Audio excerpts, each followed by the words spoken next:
asalaamaaleykum sama gars yi c'est Omzo TV officiel technologie en wolof nuyu naa leen ziar leen di leen jaajëfal bu baax a baax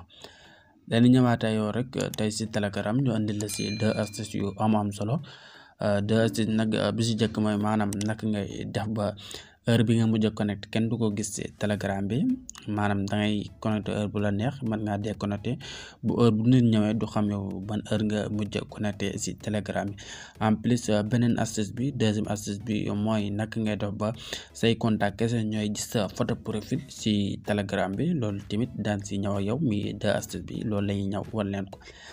léegi dañuy ñëw ñu dem suñu Telegram. cherche Telegram nag gars yi ñi ngi leen wax ngeen dem télécharger ko mook WhatsApp rek ñooyam te application bu neex a utiliser te bëri na espace trop macha allah loolu na mën nga fa Instagram jën ci ka fa neex na trop macha allah Instagram léegi bu ñu duggee suñu Instagram ni en plus tamit suñu chaîne bi di seen Omzo TV officiel technologie am na benn groupe Telegram muy fii boo ñëwee fii daan si partagante astuce yu am solo macha allah ku si bëgg bokk rek boo demee si suufu description bi daan ko lee groupe bi foofu boo si cliquer rek di nga mën a intégré wu si groupe bi léegi dañuy ñëw cliquer fii à droite suñ cliquer à droite fan lay ñëw paramétrage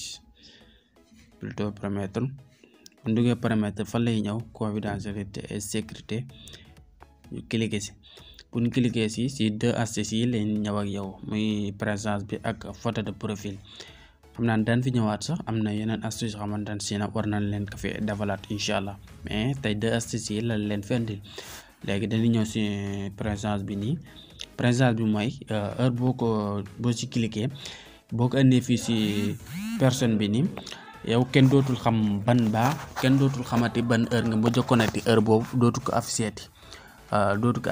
bu fekkante ne da nga bëgg ñëpp di ko gis tamit man nga ko bàyyi fii si kaw tout le monde fekkante ne say contact rek nga bëgg ñu koy gis maanaam heure bi nga mujjee connecté man nga kaa def si mes contact bi mais tamit bu fekkante ne da nga kaa bëgg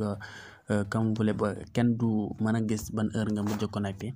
da nga koy indi fii si personne bi nga def enregistré nii automatiquement day daal di dugg quoi si personne bi nii xamante ne si ne heure bu nga mujj a connecté kenn dootu ko xam si Telegram bi léegi deuxième astuce boo nee nekk ni photo de profil bi boo xoolee ni fii si kaw mi ngi leen ne li que pour avoir ma photo vidéo de profil maanaam ñi nga xamante ne si dañuy gis say photo si profil bi yooyu bu la neexee mën nga kaa def tout le monde ñëpp di ko gis bu la neexee tamit mën nga kaa def mes contacts beneen négatif mën nga ko indi fii toujours autorisé maanaam ay quelques personnes yoo xamante ne si mën nga leen autorisé ñuy gis sa photo profil bi nga ajouté leen fii ku la neex rek mën nga ko fi ajouté pour muy gis sa photo profil quoi voilà même fii nii si heure bi xamante ne si ne mooy heure bi nga mujj connecté kenn du ko gis en plus foofu tamit bu la neexee mën nga fay ay quelques personnes nga autoriser leen pour ñoom ñuy gis heure bi nga mujj a connecté wu exception bi nii fii exception la boo si ñëwee fii mën nga fi ajouter ku la neex mu xamante ne si ne ñi nga ajouter rek ñoom ñooy gis heure bi nga mujjee connecté par exemple képp koo fi ajouter rek moom daf lay gis heure bu xamante ne si ne heure bi nga mujj a connecté mooy si exception bi nii koo si ajouter rek automatiquement da lay mën a gis heure bu xamante ne si ne heure boo nga mujj a connecté woo ko mooy exception fii suuf mais fekkante ne bëggoo loolu ñëpp rek fii rek nga koy bàyyi si personne bi quoi voilà j'espère que ne gars yi tamit astuce bi leer na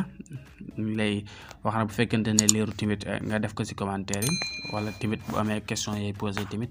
ñu ngi lay ñaan nga def ko si commentaire yi incha allah daan si ñëw di la wax rek à la prochaine vidéo incha allah.